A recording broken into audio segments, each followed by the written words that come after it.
يعني ايه بارامتريك ديزاين؟ بارامتريك ديزاين ليه اكتر من تعريف.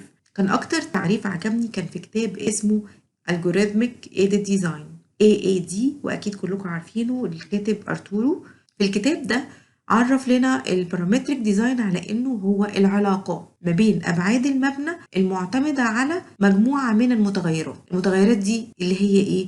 ممكن تكون متغيرات بيئية، زي هدفنا في الكورس ده ان احنا بنعمل تصميم بيئي عشان هنصمم ريليتد للمتغيرات البيئية. ممكن المتغيرات دي تكون متغيرات مثلا سيكولوجية ليها علاقة بسيكولوجيا الانسان اللي عايش في المباني ده. ممكن تكون متغيرات مثلا نتيجة لقوة معينة، فالمتغيرات دي ربطها بالدايمنشنز بتاع المبنى ده اسمه تصميم بارامتري. وده خلانا بقى عندنا المرونة الكافية ان احنا نصمم مباني مختلفة ريليتد لمتغيرات مختلفة. وده خلى عندنا العمارة في الكام سنة الأخيرة تطورت بشكل كبير جدا، وبقت أكتر بتراعي البيئة وبتراعي المتغيرات اللي بتحصل حوالينا في العصر الحديث. كمان بقينا نقدر إن احنا نلعب بالباترن، نلعب في الاستراكشر، نشتغل بمرونة أكتر وبتقدم أكتر في الواجهات. زمان كنا بنخاف نعمل حاجات معينة، دلوقتي بقينا أكتر جرأة على إن احنا ندخل في التصميمات اللي كنا بنخاف نعملها زمان. طيب هنخش دلوقتي عشان نفهم يعني ايه بارامتريك ديزاين، هنتكلم عن حاجه اسمها الجوريثميك موديلنج. يعني ايه الالجوريثم؟ الالجوريثم هو عباره عن طريقه بتستخدم لانتاج مجموعه من التاسكس او المهمات المحدده بواسطه مجموعه من الخطوات المحدده. برضه هنلاقي الالجوريثم ده عامل زي الطبيعه البشريه، ان احنا لما بتواجهنا مشكله معينه بنبتدي نعمل فيها ايه؟ بنقسمها لمجموعه من المشاكل، ومجموعه المشاكل دي نبتدي ندور على حلول للمشاكل الصغيره اللي بتكون لنا المشكله الكبيره.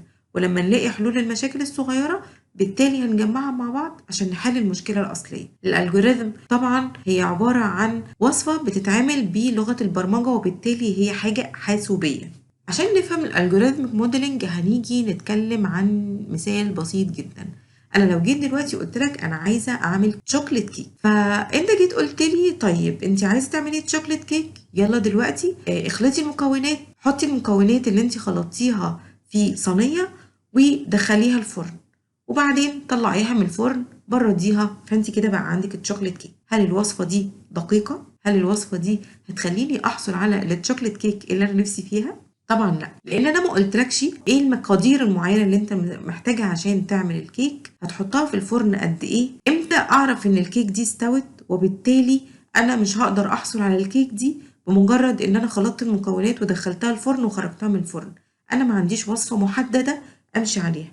وبالتالي الالجوريثم هو كمان محتاج مجموعه من الانبوتس المحدده، محتاج بروسيس معينه علشان يخلط فيها المكونات ويطلع لنا الاوتبوتس اللي انا محتاج اوصل لها. هي دي الطريقه الوحيده علشان امشي بيها سكتي. لو جيت قلت لك دلوقتي اعمل لي الشكل ده باستخدام اي برنامج بقى، اوتوكاد، سكتشب، اي برنامج موديلنج انت بتعرف تستخدمه، ايه التفكير اللي ممكن تفكره؟ ممكن واحد يقول انا هعمل دايره القاعده وابتدي اعمل لها اوفست بمقدار المسافه المعينه دي واكررها 4 مرات، وبعدين هعمل مثلا ديفايد للسيركل اللي تحت وبعدين امد منها خطوط للسيركل اللي فوق. ده تفكير. ممكن حد مثلا يقوم عامل اللاينز ومقسمها وعامل سيركلز على مسافات معينه. ده تفكير. المهم ان كل واحد مننا هيفكر في سكه مختلفه عن التاني، لكن عمرنا ما كلنا هنجتمع على طريقه واحده.